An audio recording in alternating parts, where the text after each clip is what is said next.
our speaker today is Alex Callinicos. He's a leading member of the Socialist Workers' Party and the author of several books which you can buy from Bookmarks Bookshop, including a forthcoming book, the title of our meeting today, which is The New Age of Catastrophe. So I'll hand over to Alex now.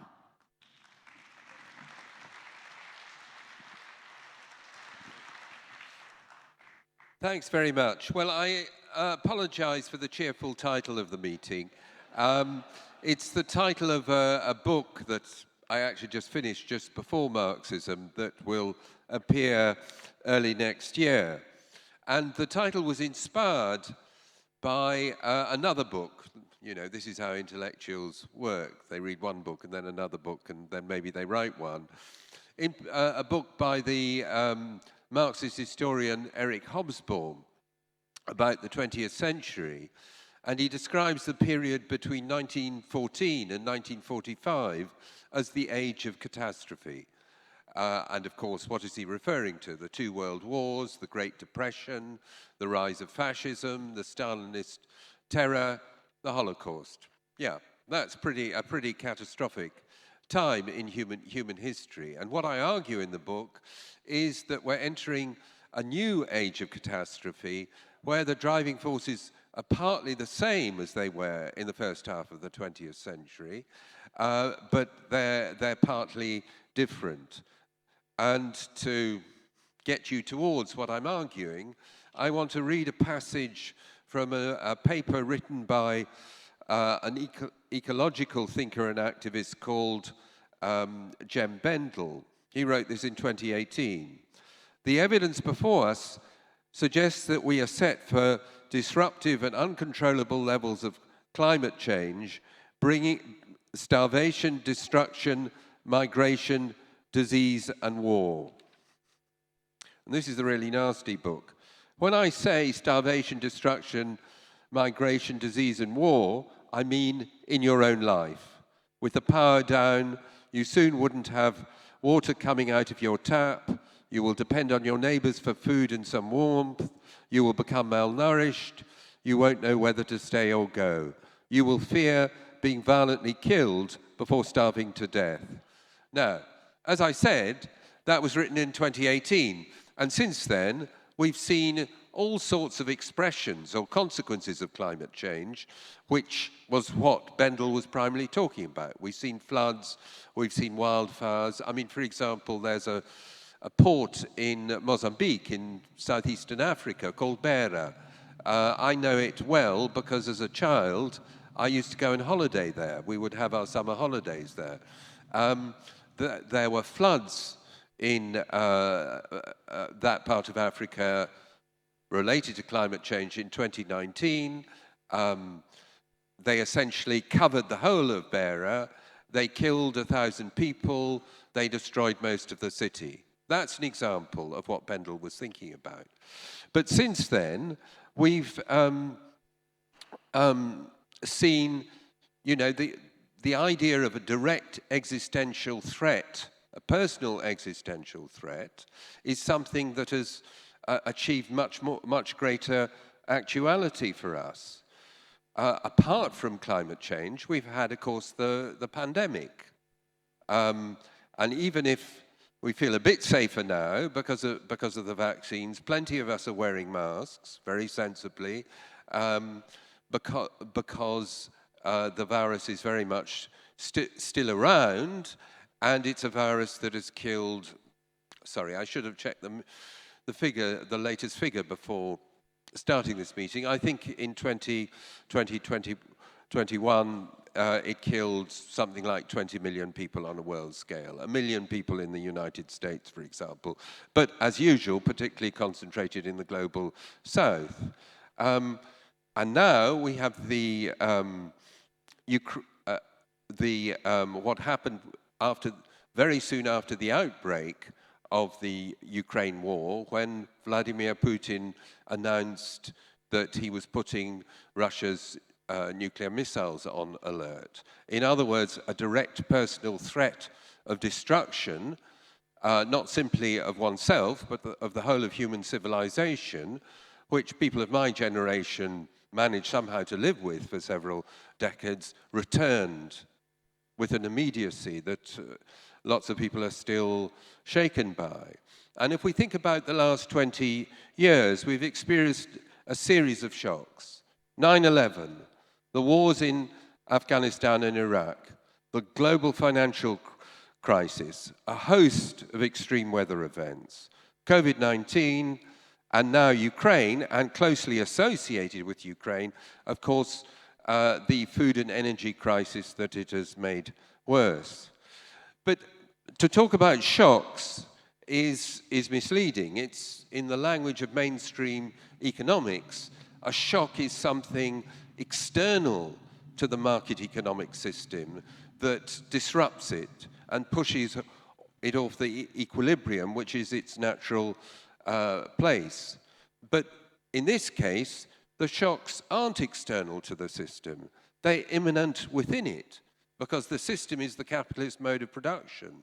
And this is a system that, through its inherent nature, is driven to these sorts of so-called shocks.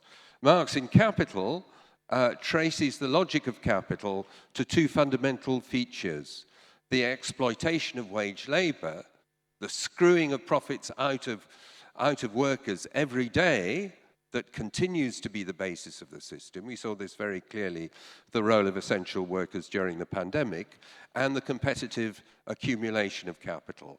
In other words, the fact that the capitalist class isn't a unified class, it's an internally fragmented class. As Marx put it, it's a band of hostile brothers in which the individual units of the system, Marx called them capitals, but they could be either firms or states, compete with each other, each to try and grab as big a share of the profits that they jointly extract from workers for themselves. And these two key features remain crucial to understanding our present plight. I would say that the present age of catastrophe arises from a multidimensional crisis of capitalism that is at once biological, that's the most fundamental dimension, and this is essentially the growing destruction of nature by fossil capitalism, by a capitalist system that is able to realize profits and maximize profits through the way in which it's used different fossil fuels over the past 2 centuries, since the Industrial Revolution started, generating the process of climate change that we now experience, but also in ways that I don't have time to develop, creating the conditions for the kind of pandemic that we're still caught up in. Marx already, it's very interesting, you know, people say Marx wasn't interested in nature, but Marx wrote about the way in which capitalist agriculture created what he called a rift in the metabolism of labor and nature. The metabolism, the interaction of labor and nature, human labor and the rest of nature, is the basis of every human society. But what Marx says is that how capitalism destroys nature undermines this metabolism. He also, I just discovered the other day, was already criticizing factory farming, which helped to create the conditions for the pandemic back in the 1860s. Secondly, there's the economic dimension of the crisis. I won't spend any time on this. There was a brilliant session yesterday involving Michael Roberts and Joseph Chinara, which spelt out the long-term structural crisis of the system that is, at the economic level, a combination of slow growth and extreme instability that has developed since the global financial crisis. This is what Michael Roberts calls the long depression. Thirdly, geopolitical. The hegemonic capitalist power, the United States, has been struggling with a long-term crisis of its hegemony and is caught up in a three-way rivalry, but with the EU as ever tagging behind the US, a three-way rivalry involving it, China, and sorry, it's very irritating when you can't see your stopwatch. A three-way rivalry between the US, Russia, and China. Now, and I want to come back to that because that's obviously very significant. But I'll just say, before moving on to a couple of other things, that the recent summit of NATO in Madrid involved essentially Western capitalism, not just the US, Canada, and the bulk of European states who form NATO, but also Japan, Australia, South Korea, in other words, Western aligned states in the Indo-Pacific region, effectively saying that, not exactly declaring war, because that would be the end of the world, but saying that they are now confronting not just Russia, but also China. And then there's a political crisis, the disintegration of the neoliberal extreme centre of centre-right and centre-left parties that have managed the advanced capitalist countries for the last 30 years or so. They are radically in decline. Look at what's happened in France. Between the Macron and the fascist Rassemblement National under Marine Le Pen have destroyed the traditional centre-left parties. Completely destroyed, really, the Socialist Party, and almost completely destroyed the main centre-right party, Les Républicains, although it's now hanging on to Macron and Le Pen, the pathetic entity. And as a result of that crisis, as the French elections showed, the force that is really benefiting for the decline of the neoliberal centre is mainly, not exclusively, but mainly the far right. And where this process is most advanced is in the United States itself. We saw this with the insurrection that the far right tried to organize in Washington, D.C. on the 6th of January last year, when they seized the Capitol. We now know, through these extraordinary hearings in Washington, that Trump was deeply implicated in that attack and wanted to lead the demonstration into the Capitol to overturn the results of the election. I mean, I said initially, this isn't a coup, but actually, that's pretty much like a coup. But the advance of the right is on a much broader scale. The Supreme Court decision to strike down Roe versus Wade wasn't just, you know, the aberration of some conservative judges. This is what the Republican Party have been working to achieve for a generation, and they're going to move on to attack same-sex marriage, to attack the right to same-sex, probably the right to contraception as well. This is a comprehensive offensive, not simply involving the far right, but also, you know, somewhat more establishment forces inside the Republican Party, like Mike Pence, Trump's vice president, who defied him on the 6th of January, who want to reverse the liberalization of social life that took place as a result of the great movements of the 1960s and 1970s. This will have implications globally. And the Ukraine war it kind of condenses all the different dimensions of the crisis. It has precipitated millions of people in harm's way who've been subject to bombardment or have had to flee their homes or country or find themselves fighting to resist the invasion. It's closely connected to and amplifies both the energy and the economic crises. And it involves this developing confrontation between the US and NATO, and not just Russia, but also China, but also the links with the far right, because Putin was a kind of sponsor of the far right, particularly in Europe.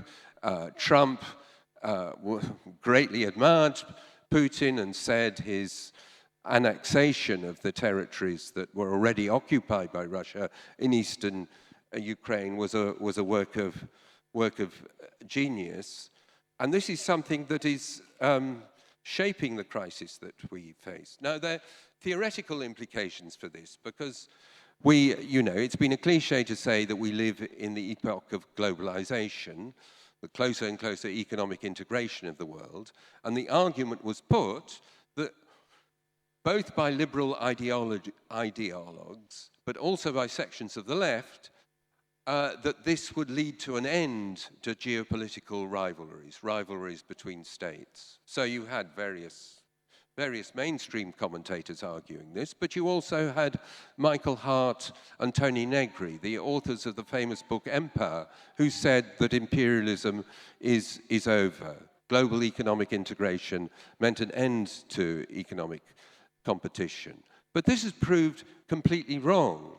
And one of the problems with the Western ideological representation with the war in Ukraine is that they represent Russia and to an extent China as outsiders, these aberrant autocracies that don't fit in with the norms of Western capitalism.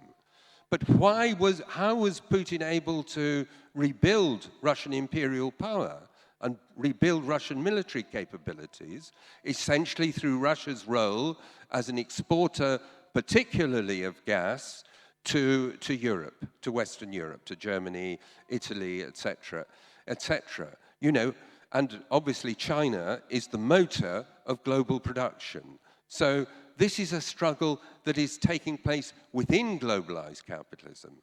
In that sense, it's not like the Cold War, where the USSR and its allies were closed national economies largely outside the global economy that was dominated by the United States and these allies. This is a struggle internal to global capitalism. And we therefore find ourselves in the kind of era of inter-imperialist rivalries that defined the Age of Catastrophe. And I just want to make a political point in this context. This conflict is going to shape our environment for years to come, whatever happens in the Ukraine war. And I think there's a bit of a danger sometimes that we get into a kind of don't look up mentality. You know, the brilliant satirical film about these scientists who discover an asteroid is heading for the Earth, and there's a great big fuss and lots of publicity, and then people forget about it and just go back to their ordinary lives, and then suddenly the asteroid is heading for the Earth, and, well, I won't tell you the end. There's a danger of thinking that because the war in Ukraine has just descended into a slogging match, a slow, bloody, brutal, conventional war, that we don't need to worry about it so much. And that there are other important issues that, of course, we have to be involved in, like supporting the rail strikes, involving ourselves in other strikes and so on and so forth. There are, of course, other campaigns and struggles. That, of course, we need to support and build strikes and all that kind of thing, but we have to understand that this war and the broader geopolitical conflict isn't going to go away, and we need to integrate into our practice as revolutionaries agitation against this war as part of our routine operation as revolutionaries. Okay, so let's see how I'm doing time-wise. Oh, yeah, not too badly. Now, what's distinctively Marxist about my analysis? I would say three things. Firstly, that it's an analysis developed on the basis of the Marxist theory of imperialism, which explains, you know, building on the brilliant work of people like Lenin and Luxemburg, Hilferding, Heinrich Grossman, and so on, in the early 20th century, identifies how imperialism, in the sense of intensified geopolitical conflict among the leading capitalist states, develops organically out of the evolution of capitalism. It's not an aberration, it's not something that can be removed from the system, it's an inherent part of the functioning of the system. That's one element. The second element is totalization. Oh, that's a long word. But it's something that's very important to the Marxist method as it was practiced by Marx and then theorized about by a number of brilliant Marxist philosophers, of whom the first and most important was Georg Lukács at the beginning of the at the time of the Russian Revolution. And what this really says is what's distinctive about Marxism is that you seek to understand what's happening by integrating the different elements of the capitalist whole into a systematic whole. You seek systematically to develop the connections between different phenomena, issues, and crises, and so on and so forth. This is very, very different from bourgeois thinking. Bourgeois thinking is about fragmentation. We look at the economy, we look at the military, we look at geopolitics. Most criminally, we look at climate change as if they're all different separate entities. No, they're interconnected. The energy crisis that we talk about is partly to do with the efforts by the capitalist states to adjust to climate change by shifting to a less CO2 generating fuel than coal, for example, namely gas, increased competition for gas, and then both the relative scarcity of natural gas and the way in which the war in Ukraine disrupts that. So, you know, their climate change, economics, and geopolitics are all connected. And the bottom line of that is to do with class politics, because then it becomes a question, if energy prices are shooting up, who's going to pay? Is it going to be the bosses or is it going to be the workers? So all the different issues are interconnected. So the Marxist method is about grasping the interconnection between the different aspects of society in a totality, and understanding how a whole range of issues, including ideological issues, are very much present. So I don't have time, I think, to talk about it now, but in the book, I try to show how... Oh, this is so boring. How the two of the most ideologically contested issues at the present time are to do with gender, in particular, but not reducible in any way, the offensive against trans rights and the attempt to perpetuate the oppression of trans people, but also involving a set of interconnected issues. Also, the issue of race, particularly as a result of the Black Lives Matter revolt in 2020, but also with the kind of counter-offensive that we saw with the Sewell Commission in this country last year, which pretended that institutional racism doesn't exist. There's an intense ideological struggle over the questions of race and identity, and gender, in which we see the far right trying to advance. You know, there's a very good book by two Polish feminists about what they call the anti-gender movement, which is the way in which a coalition, in Europe in particular, of the far right in the Catholic Church, have tried to mobilize on the basis of a traditional conservative, biologically determined understanding of what these days is called the heteronormative family. So, as Marx puts it, it's at the level of ideology that people become conscious of the conflict and fight it out. And we see this happening at the present time. But I don't have time to say more about that. So it's what's Marxist about this is imperialism, totalization, and, most important of all, revolution. So there's a very gifted liberal economic historian, British but based in the US, called Adam Tooze, who's written a lot about the different aspects of his crisis. But one of the problems in his writings is from what perspective does he develop his analysis? And it's the perspective of what we might call the liberal crisis manager. So he says that his latest book about the pandemic is entangled with, and indeed complicit with, its subject matter, the efforts of elites around the world to master this crisis. So I sort of queried this in a discussion on Twitter where, you know, lots of interesting intellectual stuff happened. And he referred me to a book by a critical political economist called Jeff Mann. It's a book about Keynes and Keynesianism, the efforts to manage capitalism economically. And Mann says, modern political economy has always been Keynesian in this sense, haunted by the memory of revolution and upheaval, and thus by a consciousness of the menace of popular rejection of the existing order, but convinced that the right tax tweak or policy fix has the capacity to put off disaster so that we can focus on, so that we can focus on economic bliss once more. Well, the problem is we've gone well beyond a situation where the right tax tweak or policy fix is going to save us.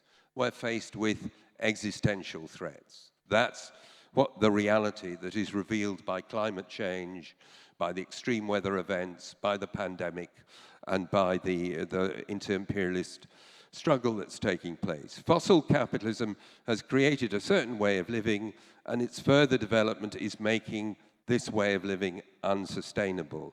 The only way out of this is revolution. And here I'd like to quote the German Marxist Walter Benjamin.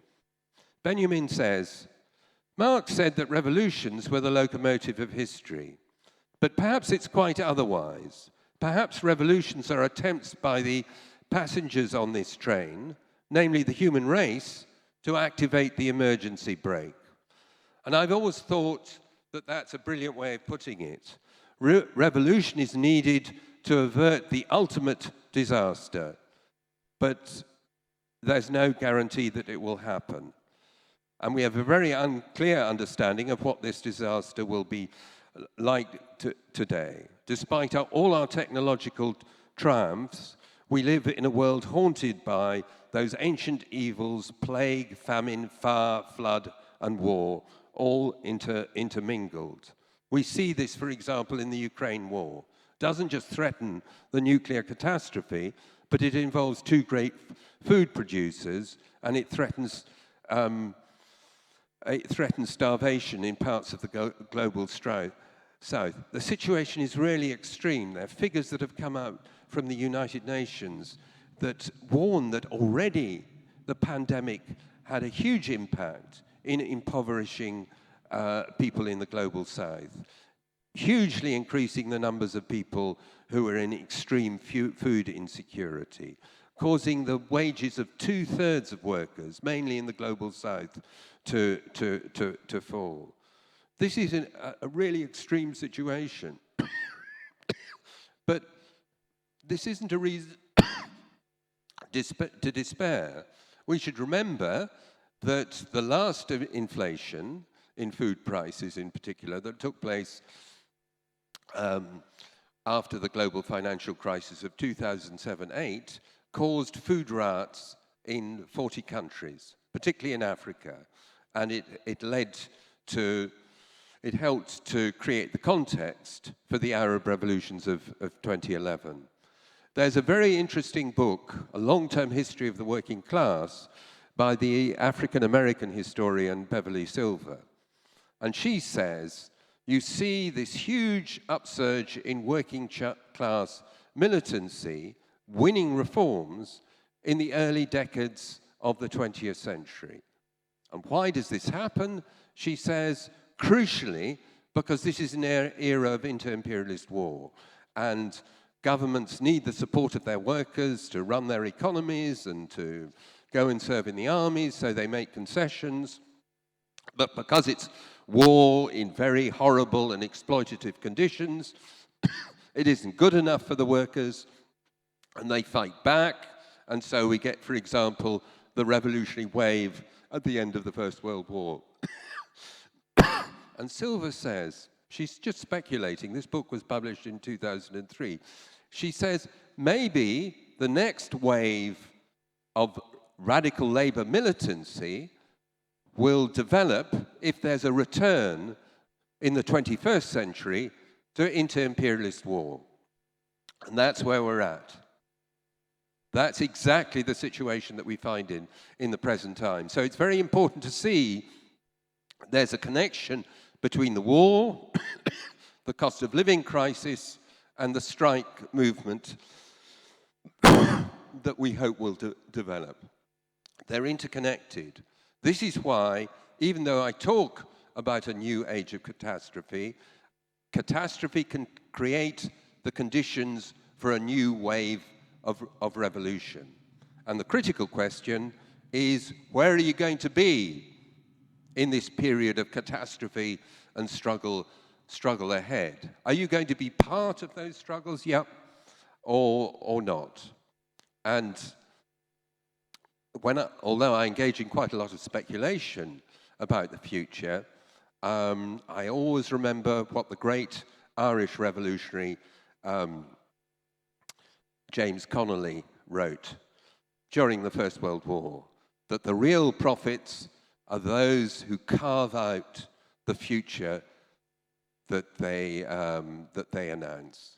And carving out the future means being an organized revolutionary. So if you think the kind of analysis I put forward and that other people in different ways have put forward at Marxism, please join us in the Socialist Workers' Party and our sister organizations around the world.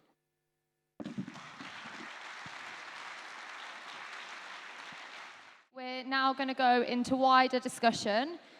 So I'd just like to let people know that I'll be calling out names 2 at a time. If you could come up onto the stage and speak from the lectern. If for any reason you can't get onto the stage, just let us know and a member of the team will bring a microphone down onto the floor for you. So our first speaker is going to be Candy Udwin, followed by Martin Empson. Just while we wait for Candy to come up, I'm going to read out a question from Eduardo Molina, who says, do you think that the new imperialism trend will continue during several years or will come back to the ultra-imperialism trend? Is it empire or imperialism? I've been coming to Marxism for a number of years now, and I always really enjoy it. But I have to say that I've found this weekend particularly inspiring because of the number of young people that I've met who've found their way here, often by just seeing a poster, and how political they are. And really, when I think about when I first got involved in politics, which was, back in the 1970s, I think that in many ways, young people today are more political than we were then. They really do understand how capitalism has caused, the mess of the world that Alex was describing. But what they haven't had, and what I think underpinned for my generation of feeling we could change the world, was seeing workers' struggles and workers' power. And young people mostly haven't had that experience today. And it's been really great finding that just 3 days of national strike action by the RMT has changed that and has inspired people. Certainly the picket line that I was on was so joyous. We made a difference, actually. SWP members made a difference by making sure that there was solidarity on that picket line. We set up a WhatsApp group. We got lots of people to come. We had climate activists there who talked about what a green transport system could look like. And people went away, I think, very inspired, about how we could spread the movement, but also about how we could link up with other struggles. And I think, Boris Johnson would like to smash the RMT strikes, and so I think we've got a responsibility to spread the joy of that solidarity, in every way that we can, in supporting the RMT and trying to spread it, and in terms of making that political link with other battles that we're involved in. Because if we could get some big victories for workers' struggles, it wouldn't just mean that other workers would feel like they could strike against the attacks that they would face, I think it would mean that for revolutionaries, you know, for Marxists like ourselves, it would help win an argument with the new movements that there are, the climate movement, the Black Lives Movement, that workers' power actually has got the power to not just fight against things in the here and now, but to fight against the system of war and racism and catastrophe and fight for a better world. So our next speaker is Martin Empson, who will be followed by John Molyneux. You see, I think one of the features of this era of catastrophe is a real hope on the part of many people that something will be done. The war will be stopped. Climate change will be fixed. There'll be a medicine that stops the pandemic. And I think we have to say as socialists, honestly, that won't happen like that. That's not how history changes, and that's not how humanity will save itself. We have to be honest, I think, and say capitalism is offering the very real possibility of the extinction of the human race, the destruction of the viability of the ecological systems that keep us alive, and that capitalism cannot, and indeed isn't, doing anything to deal with, for instance, climate change. Look at the Supreme Court ruling last week. I don't mean Roe versus Wade. Last week, the Supreme Court of the United States made it illegal for the Environmental Protection Agency to attempt to force companies to reduce emissions in the face of Biden's very, very weak attempts to deal with climate change. That's a ruling from the top. Now, don't get me, I'm not suggesting here that Biden is any great environmental protector. He's about to allow the expansion of oil extraction again in the Gulf of Mexico. What I'm trying to point out is that built into the capitalist system is a drive that constantly makes things worse because otherwise it will affect their profit. The logic of capital is of capital accumulation is to remove even the most minor attempts to deal with climate change. And it's capital accumulation, that driver at the center of the system, that is the problem that we face. It's what's causing the pandemic. It's what's causing the pushing out of human systems into ecological systems. It's what's causing and is behind the imperialist conflicts, if you know what I mean. And you see those played out not just in Ukraine, or in the maneuvers on the sea outside China. You see it played out in the conference halls of COP. When China and American and British and European Union diplomats argue over percentages and so on. And in this context, we have to argue that capitalism is the problem and the only solution is a revolutionary one. I remember, I'm from Manchester SWP, and I remember the former SWP member, he's passed away sadly now, Colin Barker. He once told me that as a socialist in the 1960s, there was a generation of people who looked at the existential threat from nuclear war and became anti-war activists. He said, but a minority of them became revolutionaries who understood that capitalism would lead to extinction through nuclear war or other forms. But in many senses, we're in that position now.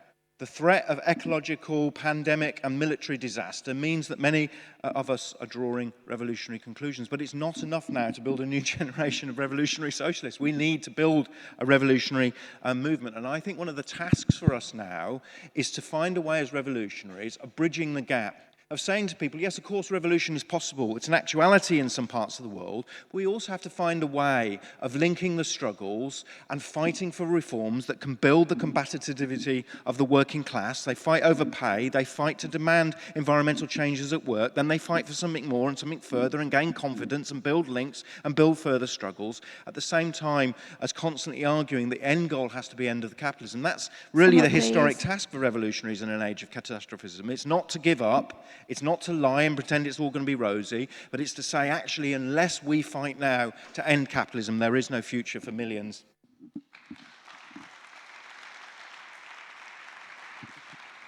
Our next speaker is John Molyneux, who will be followed by Connie Cooley. Just before John comes in, I've got another question to read out from Oshin McKenna, who says, how can we expect the Russian working class to end Putin's grip when the young of Russia are leaving in droves to Georgia and Finland, etc., leaving behind a majority older populace who are seemingly unwilling to go against the party line? Okay, thanks. I want to take up from what Alex was saying and other speakers have been saying about how revolution, international revolution, can emerge in and out of the catastrophes that Alex is talking about. Often in the climate movement, it's been posed by people, either we rebel or we will face catastrophe and even extinction. As if either we will change the system in the next 12 years or the next 10 years or the next 15 years, or there will be a catastrophe and we'll all be dead. I don't think that's how it's going to happen. I think that the catastrophes are already starting. They are interlinked, so it's not just, as Alex was explaining, they're not just climate change, they're war, they're economic crisis, there are a multitude of different crises, they're interlinked. The catastrophes are already starting and they will intensify, right? But there isn't a simple deadline. And what I believe is that this intensification of crises across the world will produce the circumstances in which we will see a revolution. And what will make possible revolution is, above all, the changes that have developed within the international working class. Through most of my lifetime, I have heard pundits, the likes of Paul Mason and previous generations before them, and sociologists and so on, saying the working class was disappearing, or it had gone, or farewell to the working class. Actually, what has happened is that the working class has grown enormously larger and stronger. All right? Compared to when Marx was writing or compared to when Lenin was writing, the working class is now multiple times larger in every country in the world. It's larger in China alone than it was anywhere when they were talking. But there's more than, it's not just quantitative, there's also qualitative shifts about the working class. And you see them throughout the movement, everywhere.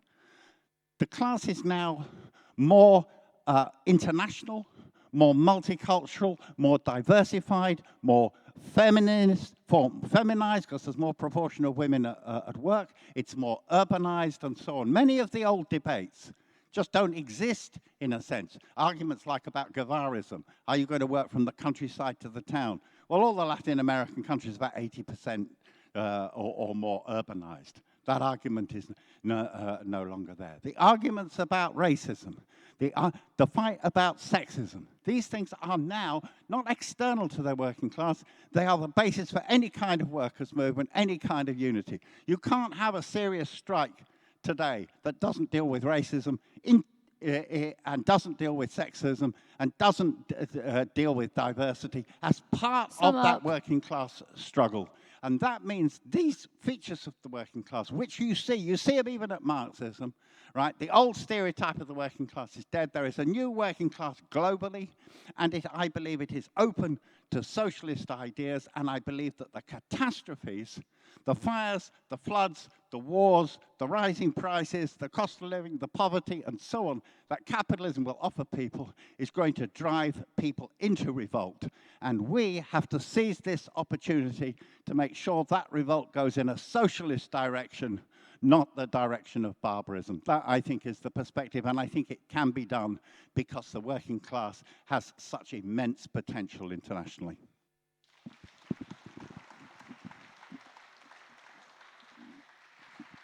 Okay, so our next speaker is Connie Cooley, who will be followed by Shabab Ahmed. I'd just like to remind comrades to keep their contributions to 3 minutes, please, so that we have time to get as many people as possible in. Hi. So what I want to talk about is the totality of the crisis, because as comrades have already laid out, there are so many aspects of capitalist society that are completely thrown into crisis at the minute. We talk about economics, we could talk about the pandemic, we could talk about climate change, but I think it's greater than that in the sense that people understand that capitalism cannot deal with the crisis. Let's look at every element of the capitalist state in Britain. Look at the police. Well, Black Lives Matter was calling for defunding or even abolishing the police in so many areas of the world and in Britain. Let's look at the courts, where they've come under huge attacks lately. Let's look at the government itself, where they lied through their teeth and were not punished at all throughout the pandemic.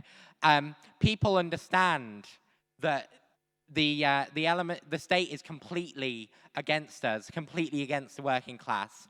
And there is no trust in reformism to actually be able to deliver change in that. The Labour Party has lost all its radicalism. And I think that's reflected in other areas of the world where people are losing faith, all the little faith they had in the state and in capitalism to be able to deal with its crises. To coin a phrase, you could call it uneven and combined development of crisis. I think what that means is there's an immense opportunity at the minute. As comrades say, revolt will come. People will rise up. That's inevitable. It's inevitable when the system goes into crisis. What's not inevitable is turning that resistance, turning those revolts into socialist revolution.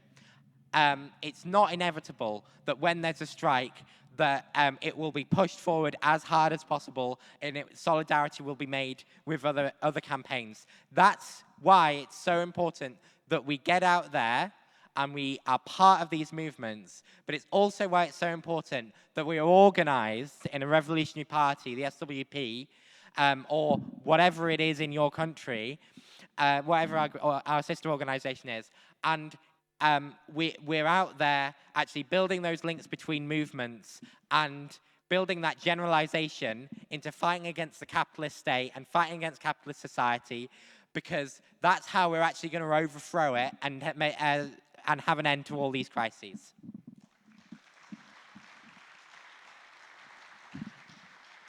Our next speaker is Shabab Ahmed, who will be followed by Karen Reisman. I just have a question to read out first from Tom Rubens, who asks, in an immediate practical sense, what are the targets of revolutionary action? Shabab Ahmed, are you still here? Oh.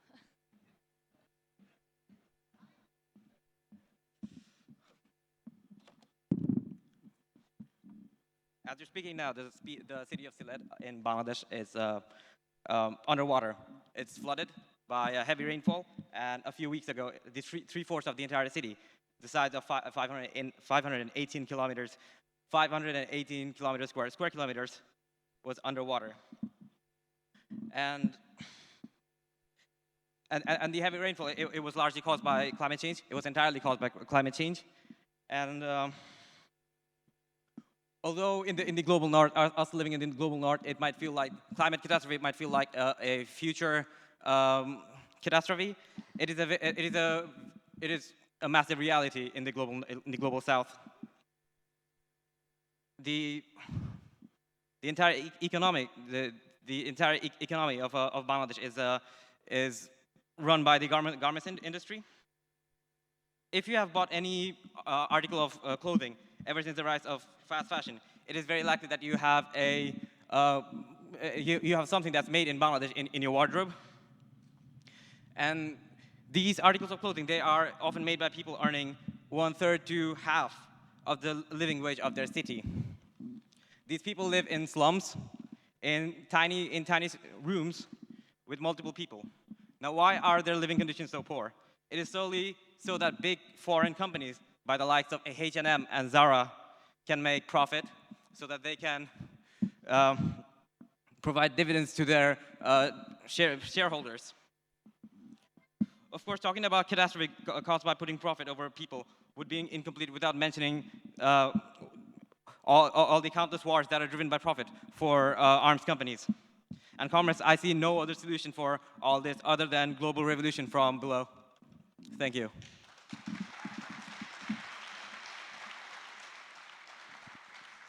Our next speaker will be Karen Reisman, who will be followed by Tom Kay. Cheers, thank you. I know a number of people have been to meetings this weekend that have talked about the disasters that are unfolding in the world that capitalism's causing and have been quite depressed by it at the thought of what's being thrown at us already, and we're nowhere near the sort of the disasters and what unfolds. And I suppose I want to comment on the bit that Alex talked about at the very end, where it is precisely the catastrophes that are unfolding that are not just making life awful for us, but they're also generating the resistance that can show the potential for another world. And particularly I want to talk about Britain, although I think it exists in other places in the world where suddenly from nowhere, Sri Lanka and other places, there's been big explosions in response to things that have happened. But here in Britain for a long time, the resistance that we've needed to match the scale of the attacks has been no match whatsoever. And I think for the organised working class, it's not felt like we've been anywhere near that. I think there is a bit of a sniff of that beginning to rise up a little. And that's something that we have to be sensitive to, not just to watch and applaud and say fantastic, but I know where I work, it is not sustainable for the NHS to continue. We do not have the staff to run a service, and people are dying in front of you, and you might have, on New Year's Eve, we had 10 wards and 2 qualified staff. You can't run a service like that forever. And people are wanting change and looking at alternatives. Starmer's no longer an alternative in anybody's eyes. And I think when the RMT strike and people have started to have in huge numbers conversations about can we do that too? Is that an option for us? And they're not just having conversations. You look at some of the big other disputes that are brewing. You look at the BT, Openreach, you look at the UCU, the NEU, Local Government Scotland and NHS Scotland in unison, and there are others. Lots of ballots, lots of small strikes are growing as well. And I think we have to say that opportunity for working class to feel their power as working class, which is the real power we have to overthrow the society that generates those catastrophes around us, is something that's possible. And I think that we have to throw the RMT and their inspiration into all those other campaigns. And already some of that's happening. In Manchester, there were a lot of Extinction Rebellion people at the picket, but there were also, we just put an email out saying, I'm going to the picket line, will you come with me to our members? And we had, normally I go on my own, bring the banner, and maybe there's one other rep. We had sort of, 6 people on the first day, 7 or 8 on the second, we had 10 on the third day of the strike. We also went to the Barrister Strike. I mean, fucking hell, barristers are on strike. And we went to a local strike of privatised health workers. And I just think that we have to take that mood and we have to look at opportunities to begin to organise a larger number of workers who become activists, of which there will be a larger left that we can organise within that, and a larger revolutionary left that when it comes to the crunch about what do you do, are in a position to choose a way that works rather than a way that takes you down a dead end and has more catastrophe. So our next speaker will be Tom Kay, who will be our final speaker of today's session. Just before Tom comes in, I just have 2 final questions to read out. From Nathan Lewis, who says, given the media's complicity in this ongoing catastrophe, will the revolution be televised? And Julian, who asks, Marx did not write much on ecology, but Engels did, including Dialectics of Nature, which some academics derided, but which is now accepted. What is your position on Dialectics of Nature? So over to you, Tom. Yeah, cheers. Well, look, there's revolutionary protests on the streets of Sudan over the past week. They're not on telly because the media don't want us to know about them, do they? Look, I suppose the conversations that people have in my workplace, sometimes people say workers are only interested in their pay going up. And I'll be honest with you, I'm desperate for my pay to go up. But the kind of conversations that people have at work are about Child Q and the horror of police brutality and racism, or it's about the murder of Sarah Everard and the confrontation that the feeling that we have that we're constantly confronted with sexual violence and institutional sexism. It's about the climate crisis and so on. But I think quite a lot of the time, people can feel a bit depressed because the tools that we are told are the ways that we can shape the society that we live in are blunt or they're broken. You look at the US Supreme Court, it's meant to be a check and balance, isn't it? It's meant to be part of the checks and balances on political power in the US. It's been shown in the way that Alex has said to be part of driving through the reactionary ideas in society. You think about the High Court here, giving the green light to the deportation of refugees to Rwanda. And then you also look at the political system, or politics with a capital P, in Britain and around the world, where politicians move further and further to the right. And as the comrade Connie said earlier, the Labour Party is no tool for change at the moment. And I think the reason that a lot of people have come to Marxism, whether they're members of the SWP or not, is because we're all trying to answer the question, how can we win genuine change? How can we pull the brake in the way that Alex said? And other comrades have talked about, and I've pointed to, the kind of electrification that happened in Britain, over the last couple of weeks with the RMT strike. Because as Marxists, we say, the emancipation of the working class is the act of the working class.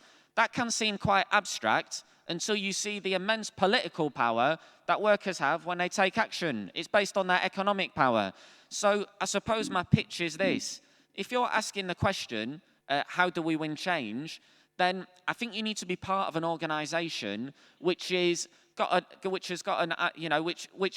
bases its understanding of the world on the idea that workers have immense power, but that isn't an abstract question. That's about saying that people who are subject to racism, people who are subject to sexism, who are systematically excluded from society because of their impairments, because of their experience of poverty, and so on, have got power through their economic place in society and should organise for revolutionary change. The Labour Party ain't telling you that. You're not going to get that through the courts. You're only going to get that through joining a revolutionary party. So I hope you've enjoyed Marxism, and you should join the Socialist Workers' Party, because that's our project.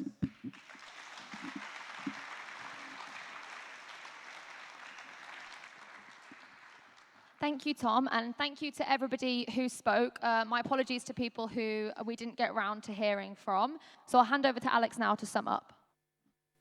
Okay, thanks very much. First of all, responding to the questions. The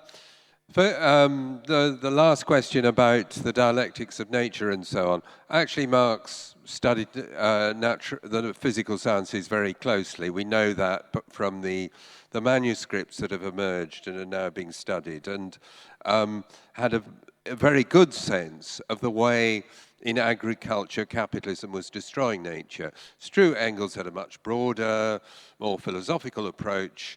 I think it's good in the broad sweep of Engels's argument, which is to emphasize that the physical world is subject to processes of historical transformation, that physical systems are often as unstable as human social systems and so on. I think that fundamental insight of Engels is very, very valuable. Some of the detail isn't so good, but, nobody's perfect. Secondly, someone asked empire or imperialism. Now, in referring to empire, it's the Harter Negri book, the idea that inter-imperialist rivalries will be replaced by a transnational capitalist empire. Well, I'm sorry, it's going in the opposite direction. You had, for a period after the end of the Cold War, a relatively integrated global capitalist order in which the US and its allies were dominant and dominated in the international institutions. Now you're having, I didn't have time to develop it, but you're not simply having the kind of geopolitical polarization I'm describing, but that's reflected in international institutions, like the mobilization of NATO against not just Russia, but China. It's, although one shouldn't overstate it, their efforts on China's part, and to some extent Russia and India, to reduce the dominance of the dollar in the global financial system. So we're moving to at least a more polarized international system. So I'm sorry, Michael and Tony, you were completely wrong.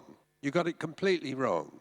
This is a theory that has been definitively refuted by history, and therefore it belongs with Karl Kautszy's Kautsky's theory of ultra-imperialism, formulated at the outbreak of the Cold War, among the defunct and useless theories that are produced within Marxism.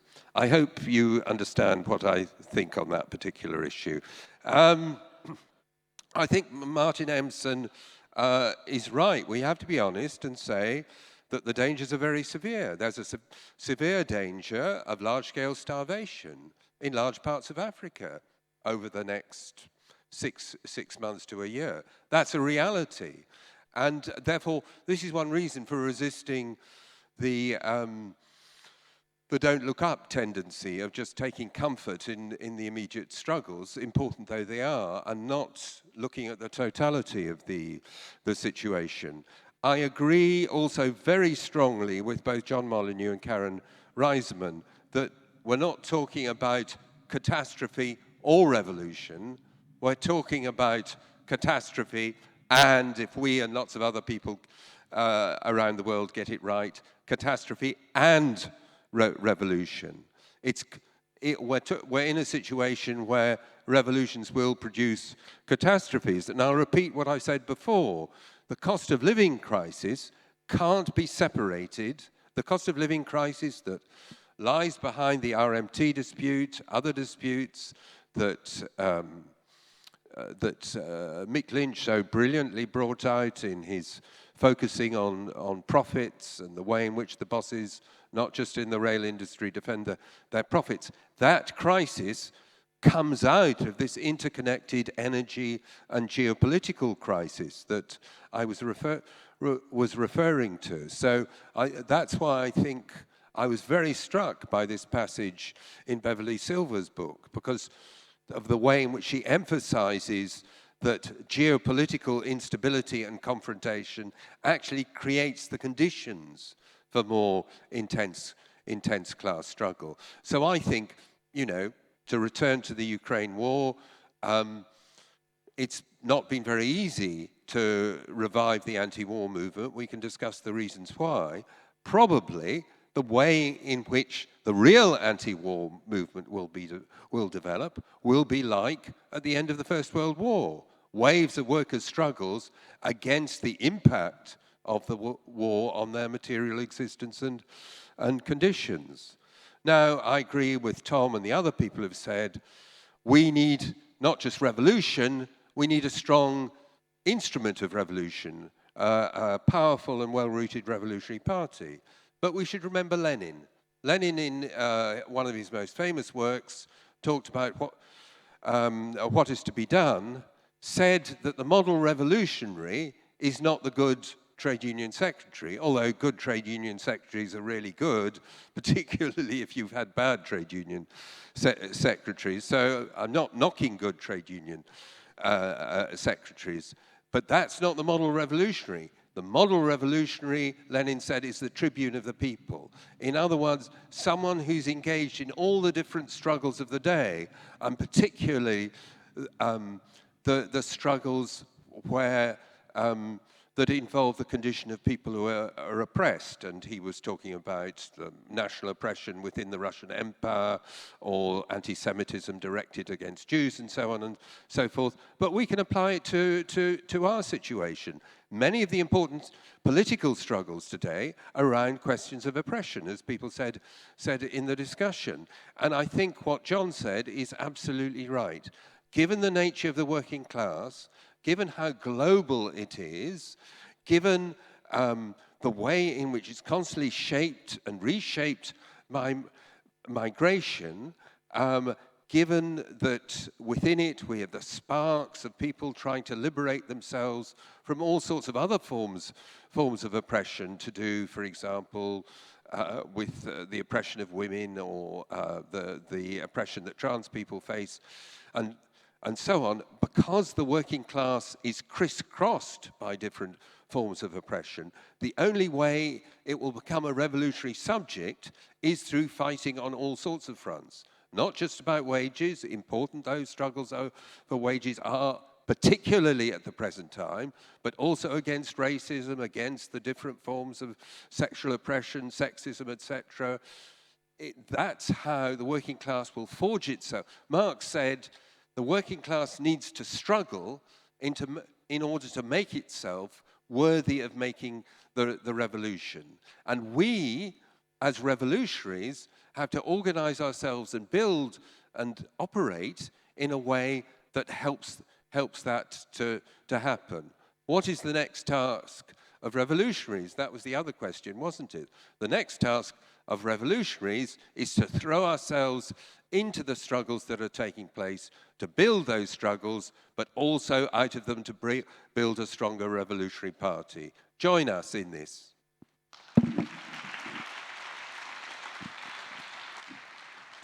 Thank you, Alex.